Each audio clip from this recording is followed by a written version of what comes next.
Good afternoon guys. आज Indian express के explain page number 13 पे तीन इम्पोर्टेंट आर्टिकल्स आए हैं। आज 12 जनवरी है, तो इन आर्टिकल्स को अब हम डिस्कस करेंगे। जो पहला आर्टिकल है वो है what Jahanpura stupa shed light on. Second article is about a weed, एक वीड है उसके बारे में ये आर्टिकल है, जिसको मार्गोजा बोला जाता है, जिसके जो लोकल नाम है वो मार्गोजा, रुखरी, खुम्बी ऐसा है। और इसकी वजह से मस्टर्ड की जो प्रोडक्शन है वो अफेक्ट हो रही है। और जो तीसरी आर्टिकल है वो है could Trump credit card rate cap Nach policy change in India. तो जो ट्रम्प है वो क्रेडिट कार्ड के जो रेट है यूएस में उसको फिक्स करने की कोशिश कर रहे हैं, तो उसके बारे में तीसरी आर्टिकल है। तो before we start the topic, मैं अपने बारे में बताना चाहूँगा। मैं यूपीएससी सिविल सर्विसेज कोच और मेंटर हूँ। मैंने 2 बार खुद सिविल सर्विसेज का इंटरव्यू दिया है और मेरी offline and online mentorship available है। मैं उसकी इंफॉर्मेशन और मेरा कॉन्टैक्ट नंबर डिस्क्रिप्शन में दे दूंगा। Now coming back to our discussion. जो पहला आर्टिकल है जो मैं आपके साथ डिस्कस करना चाहूंगा वो है what Zainapora stupa shed light on Kashmir rich Buddhist past. तो ये जो आर्टिकल है इसके बारे में बताया गया है कि जो कश्मीर है वो पहले बिफोर मिडिवल टाइम्स, जो मिडिवल टाइम्स है जिसमें इस्लामिक इन्वेजन हुआ और इंडिया की जो मेजोरिटी हिस्सा था वो इस्लामिक रूल के अंदर चला गया, उसके पहले जो कश्मीर है, कश्मीर तो अभी प्रेजेंट डे तो पूरा इस्लाम, कश्मीर वैली जो है उसमें इस्लाम है और फिर जम्मू में हिंदुइज्म डोमिनेंट है। तो इसमें ये बताया गया है कि जो एंशियंट टाइम था, specially during 11th and 12th century तक का पीरियड था, उसमें जो कश्मीर है वो बुद्धिस्ट था, बुद्धिस्ट इन रिलीजन था, बुद्धिस्ट ये डोमिनेंट रिलीजन था ऐसा बोला गया है। इसमें इन्होंने जो नई साइट डिस्कवर हुई है जिहानपोरा, जो नदन कश्मीर में है, उसके बारे में बताया है। और ये जो साइट है ये बोला जाता है कि 2000 साल पुरानी साइट है। तो इसके बारे में प्राइम मिनिस्टर नरेंद्र मोदी जी ने भी अपने मन की बात में इसके बारे में बताया था और इसका इन्होंने जिक्र किया था।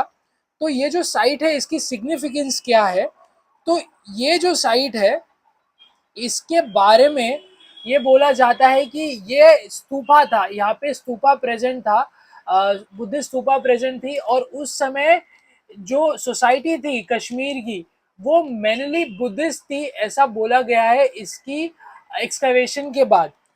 अब ये एक्सकवेशन इम्पोर्टेंट क्यों है, और from a UPSC perspective why do you need to understand कि जहानपुरा में बुद्धिस्ट स्तूपा का मिलना ये क्यों इम्पोर्टेंट है, स्पेशली फ्रॉम टुडेज परस्पेक्टिव। तो आपने अभी देखा होगा कि कैसे जो प्रेजेंट डे पॉलिटिक्स है वो किस डायरेक्शन में अपने को देखने को अपने को किस डायरेक्शन में पॉइंट आउट करती है। But if you go back in history तो वहां पे जो लेगेसी है वो बुद्धिस्ट लेगेसी है। ऐसा बोला जाता है कि ये जो कश्मीर का भाग था वो पुराना जो सिल्क रूट था उस पे था, और ताशकेंत और नीचे पूरा सेंट्रल एशिया, ऊपर पूरा सेंट्रल एशिया और ये नदन कश्मीर का भाग ये सिल्क रूट वाला हिस्सा था। और यहाँ पे ट्रेडर्स और बाकी बुद्धिस्ट स्कॉलर्स यहाँ पे प्रेजेंट रहते थे। जो आज की स्थिति है वो टोटली विपरीत है from what was during the ancient times. तो इसके बारे में अपने को पहले भी पता, there were certain books which were written which talked about the rich Buddhist legacy of Kashmir. तो इसमें इन्होंने एग्जाम्पल दिया है कि कल्हान कल्हान जो 11th-12th सेंचुरी के पोएट थे उनकी एक बुक थी रजत रंगीनी करके, उसमें उन्होंने इसके बारे में मेंशन किया है about the presence of Buddhism इन कश्मीर। और महावंसा करके एक श्रीलंकन बुद्धिस्ट टेक्स्ट है जो पाली लैंग्वेज में लिखी गई है, उसमें भी ये बुद्धिस्ट हिस्ट्री के बारे में कश्मीर के लिखा गया है। तो ये अभी जो एक्सकावेशन हुआ है ये तो अभी की बात है, लेकिन पास्ट में भी जो कश्मीर की बुद्धिस्ट लेगेसी है उसके बारे में बताया गया है।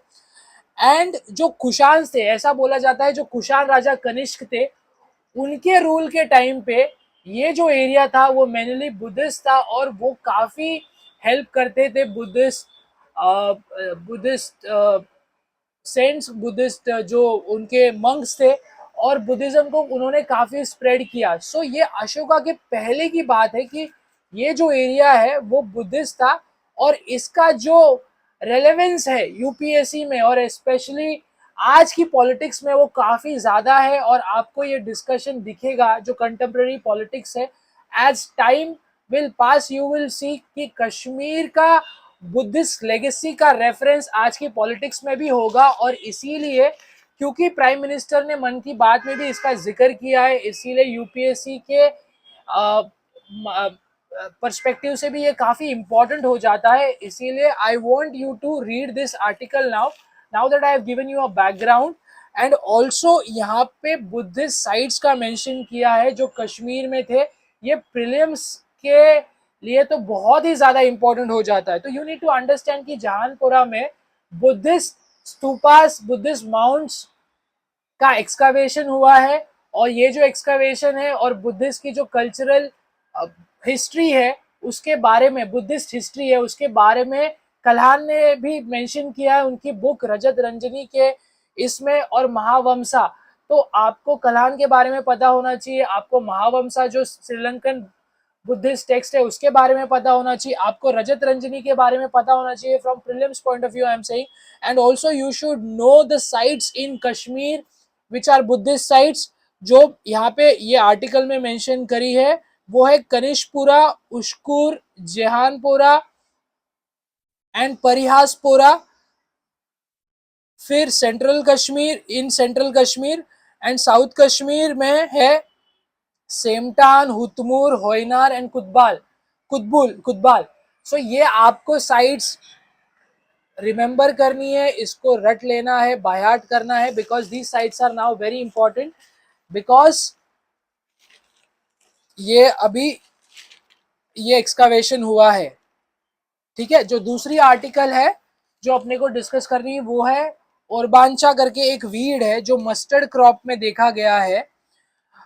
जो ओरबांचा है, ओरबांचा जिसको लोकल लैंग्वेज में मारगोजा, रुखरी, कुंभी भी बोलते हैं, ये मेनली नॉर्थ इंडिया में ज़्यादा प्रेवेलेंट है। और इसका जो जो मैंने थोड़ी बहुत रिसर्च करी, मुझे ये देखा गया कि ये मिडिल ईस्ट और मेडिटेरियन रीजन से आया हुआ वीड है। जो मस्टर्ड क्रॉप है इंडिया का सबसे ज़्यादा प्रोड्यूसिंग ऑयल सीड है। इंडिया आपको पता होगा इंपोर्ट पे डिपेंड करता है to to fulfil its oil needs. तो हम हर साल करीबन 15 से 17, इसमें लिखा गया है 18.3 बिलियन डॉलर्स का हम हर साल ऑयल इंपोर्ट करते हैं। तो ऑयल सीड्स हमारे लिए काफ़ी इंपॉर्टेंट है। तो मस्टर्ड है जो सबसे ज़्यादा डोमिनेंट, तो सबसे ज़्यादा प्रोड्यूसिंग ऑयल सीड, अगर किसी ऑयल सीड का प्रोडक्शन इंडिया में होता है तो वो मस्टर्ड है। और अभी ये देखा गया है कि मस्टर्ड का प्रोडक्शन नेगेटिवली इम्पैक्ट कर रहा है, और उसका पर एकड़, पर हेक्टेयर जो यील्ड है वो रिड्यूस हुआ है, जिसकी वजह से अपने को आगे चल के बहुत ज़्यादा कॉस्ट बियर करना पड़ सकता है। Because we are importing almost 60%, almost हमारा जो नीड है उसमें हम इंपोर्ट कर रहे हैं। तो अगर मस्टर्ड जो हमारा सबसे डोमिनेंट ऑयल सीड है उसका भी प्रोडक्शन गिर जाएगा तो उसमें अपने को प्रॉब्लम आ सकती है। तो ओरबांचा जो है, ये जो वीड है, वो क्या करता है, मस्टर्ड की सीड के साथ जाके कनेक्ट कर लेता है। It is a virus like seed which which which जो ग्रो करता है होस्ट के सीड से, न्यूट्रिएंट से, जो मस्टर्ड की तरफ न्यूट्रिएंट्स एंड वाटर एंड वो जो बाकी माइक्रो न्यूट्रिएंट्स जाने चाहिए थे वो खुद की तरफ खींच लेता है, जिसकी वजह से जो मस्टर्ड क्रॉप है उसकी ग्रोथ इम्पैक्ट होती है, because of which the production is going down. And इसीलिए इस आर्टिकल में जो एक्सप्लेन आर्टिकल है हरीश दामोदरन ने लिखा है, इसमें इन्होंने बताया है कि कैसे जो आज जो वीडीसाइड जो फार्मर्स यूज करते हैं, हर्बिसाइड जो फार्मर्स यूज करते हैं, ग्लाइफोसेट, वो जो है ग्लाइफोसेट जब भी फार्मर्स मार रहे हैं अभी, तो ऐसा देखा गया है कि वो दोनों क्रॉप को, मतलब मस्टर्ड को भी इम्पैक्ट कर रहा है and also it is impacting orobanche. तो इसीलिए इसमें अभी रिसर्च करना चालू किया है एंड रिसर्च कर रहे हैं कि कैसे अगर फार्मर्स कोई हार्बिसाइड मारे भी तो वो मस्टर्ड क्रॉप को इम्पैक्ट ना करके वो सीधा वीड को इम्पैक्ट करे। इस पे रिसर्च चालू है और इसी के बारे में इन्होंने इस आर्टिकल में बताया है कि कैसे ओरबांचो की वजह से जो वीड है जो मोस्टली मेडिटेरियन और मिडिल ईस्टर्न रीजन से आई है, उसकी वजह से मस्टर्ड जो हमारा डोमिनेंट ऑयल सीड है उसकी प्रोडक्शन में इम्पैक्ट हो रहा है। और कल को अगर मस्टर्ड का प्रोडक्शन गिर जाए, जो कि मेनली नॉर्थ इंडिया में कंज्यूम किया जाता है, तो इसकी वजह से क्या प्रॉब्लम होगी कि हमारा इंपोर्ट बिल और बढ़ सकता है। उसको मद्देनजर देखते हुए जो इंडियन एग्रीकल्चरल रिसर्च है उसमें अभी ये लोग देख रहे हैं कि ऐसा हम कोई क्रॉप मस्टर्ड की वैरायटी बना सकते हैं जिसमें अगर ग्लाइफॉस्फेट या कोई भी हर्बिसाइड मार दे तो वो सीधा जाके वीड को इम्पैक्ट करे, ना कि कोई क्रॉप को। तो ये इस आर्टिकल का सारांश है, जो सेकेंड आर्टिकल है जो हरीश दामोदरन ने लिखा है। अभी जो थर्ड आर्टिकल है जो अपने को डिस्कस करना है वो है could Trump credit card rate cap Nach policy change in India. तो आपको पता होगा कि जो प्रेसिडेंट डोनाल्ड ट्रंप है अमेरिका के, वो चाहते हैं कि जो क्रेडिट कार्ड यूज करते हैं, America is a country of consumers, वहां पे कंजम्पशन पे ही उनकी पूरी इकोनॉमी बेस्ड है। तो अमेरिका में कंजम्पशन बढ़ाने के लिए क्रेडिट कार्ड की ग्रोथ, क्रेडिट कार्ड की स्प्रेड बहुत ज़्यादा है। क्रेडिट कार्ड पे ही वो सोसाइटी जिंदा रहती है, ऐसे बोल सकते हैं। दे लिव बाय पे चेक टू पे चेक, ऐसा बोलता है कि एक सैलरी आई तो पहले वाला जो क्रेडिट कार्ड बिल है वो भरते हैं, फिर वापस कंज्यूम करते हैं, फिर दूसरे सैलरी से फिर जो सेकेंड मंथ की सैलरी आती है वो वापस फिर क्रेडिट कार्ड का बिल भरने के काम आती है। तो इसमें जो प्रेसिडेंट ट्रंप है वो चाहते हैं कि जो क्रेडिट कार्ड कंपनीज है वो अपना क्रेडिट कार्ड का जो इंटरेस्ट रेट है उसको नीचे नीचे लाए और मैक्स करना चाहते हैं वो क्रेडिट कार्ड रेट को 10%। अभी जो रेट है वो एनीवेयर बिटवीन 42 to 48% हो सकता है एंड होता ही है। जो इंडिया में भी अगर आप रेट देखोगे, अगर आपने क्रेडिट कार्ड पे खर्चा किया है और उसको ड्यू डेट से पहले नहीं भरा तो आपको जो रेट ऑफ इंटरेस्ट लगता है वो 48% लगता है। तो काफी सारे लोग हैं वो क्रेडिट कार्ड यूज करते हैं लाउंज के लिए, जो उनको पॉइंट्स मिलते हैं उसके लिए। बट अगर आपने कोई भी क्रेडिट कार्ड बिल को डिफॉल्ट किया या उसको कन्वर्ट किया इनटू मंथली इंस्टॉलमेंट्स, तो जो रेट आप पे करते हैं वो इतना 18 से लेके 48% के बीच जा सकता है। तो जो ट्रंप चाहते हैं कि क्योंकि अमेरिकन सोसाइटी रन करती है क्रेडिट पे, क्योंकि वो इतने ज्यादा डिपेंडेंट है, वो कंज्यूमरिस्टिक सोसाइटी है, वो चाहते हैं कि अगर उनकी कंट्री में अगर ऐसा ही कंज्यूमरिज्म रखना है और ग्रोथ रेट को मेंटेन करना है और क्रेडिट कार्ड का जो एक्सेप्टेंस है उसको और बढ़ाना है, तो वो चाह रहे हैं कि उनका जो इंटरेस्ट रेट है वो क्रेडिट कार्ड पे वो कैप करे 10%। तो ये आर्टिकल में ऐसा बताया गया है कि अगर यूएस, जो कि मदर ऑफ ऑल इकोनॉमी है, उन्होंने ऐसा डिसीजन लिया तो क्या आरबीआई इंडिया में ऐसा डिसीजन ले सकती है। तो बेसिकली अभी ये देखा गया है कि जो यूएस की कंपनीज है, ये डिस्कशन काफी टाइम से चल रहा है यूएस में, और जो यूएस की मेजर बैंक्स है, मेजर फाइनेंशियल कंपनीज है, वो इस डिसीजन के हित में नहीं है। वो क्यों होंगी इस डिसीजन के हित में? अगर वो 10% पे अगर कैप करे, क्योंकि क्रेडिट कार्ड तो किसी को भी मिलता है, और इसके पीछे लॉजिक यही है कि अगर वो डिफॉल्ट करे तो इंटरेस्ट रेट ज्यादा पे करना पड़ेगा।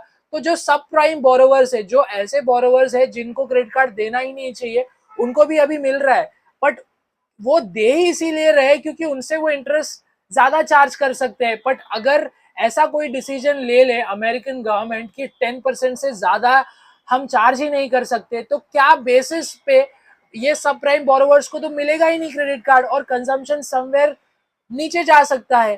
तो ये एक मुद्दा है जो फाइनेंशियल कंपनीज अपने साइड से रख रही है। ऑब्वियसली वो अपना प्रॉफिट भी बचाने की कोशिश कर रहे हैं, और जो exorbitant high rate of interest वो चार्ज करते हैं उसको बचाने की भी कोशिश कर रहे हैं। अब देखना पड़ेगा कि अमेरिकन डोमेस्टिक पॉलिटिक्स कैसे इसको हैंडल करती है, और अगर ये डिसीजन यूएस गवर्नमेंट लेती है तो इसका इम्पैक्ट इंडियन गवर्नमेंट और इंडियन आरबीआई पे क्या होता है, and whether we would move towards that direction. तो ये 3 आर्टिकल थे। जो पहला आर्टिकल हमने डिस्कस किया वो आर्ट एंड कल्चर पर्सपेक्टिव से काफ़ी इंपॉर्टेंट है, जो जहानपुरा कश्मीर की जो रिच बुद्धिस्ट लेगेसी है उसके बारे में डिस्कस करता है। सेकेंड आर्टिकल एनवायरमेंटल पर्सपेक्टिव से बहुत इंपॉर्टेंट है, orobanche and the decline in mustard production.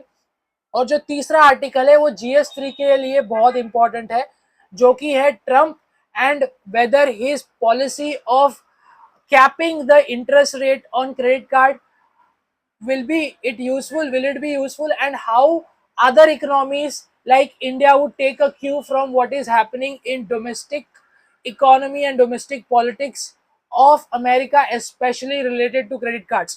So I hope ये तीनों आर्टिकल आपको अच्छे से समझ आए होंगे। अब आपको क्या करना है, अभी आपको जाके इन आर्टिकल्स को दोबारा पढ़ना है। अगर आपने पढ़ा है तो आपकी जो अंडरस्टैंडिंग होगी इन आर्टिकल्स को लेके वो बेहतर होगी। और आपको अगर ऑनलाइन या ऑफलाइन मेंटरशिप ज्वाइन करनी है तो मैं डिस्क्रिप्शन में अपना नंबर छोड़ दूंगा। इन केस आपको कोई डाउट हो तो आप कमेंट कर सकते हो। And thank you for your time.